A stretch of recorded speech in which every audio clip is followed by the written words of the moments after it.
Team India ఇప్పుడు one day సిరీస్కు సిద్ధమవుతుంది. ఈ వన్డే సిరీస్లో అందరి కళ్ళు రోహిత్ శర్మ, విరాట్ కోహ్లీ పైనే ఉన్నాయి.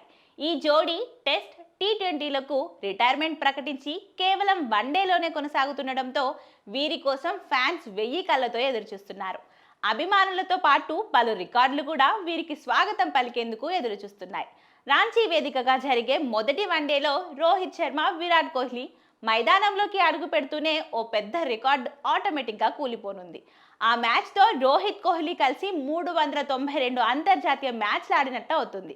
ఇది సచిన్ టెండూల్కర్, రాహుల్ ద్రావిడ్ 391 అంతర్జాతీయ మ్యాచ్ల కాంబినేషన్ను దాటినట్టే.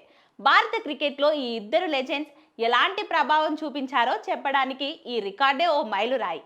రోహిత్ శర్మ ఇప్పటి వరకు 19,902 అంతర్జాతీయ రన్స్ చేశారు. ఇంకో 98 రన్స్ చేస్తే 20,000 క్లబ్లోకి సచిన్, ద్రావిడ్, కోహ్లీ తర్వాత ప్రవేశించే 4వ భారత క్రికెటర్ అవుతాడు.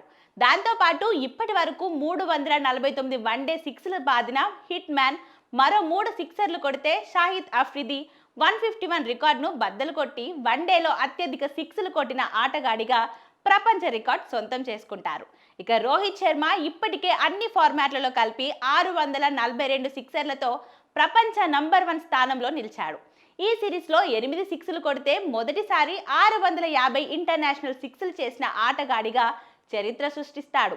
వీటితో పాటు మరో 66 పరుగులు చేస్తే భారత్లో 9,000 అంతర్జాతీయ పరుగులు చేసిన ఆటగాడిగా నిలుస్తాడు.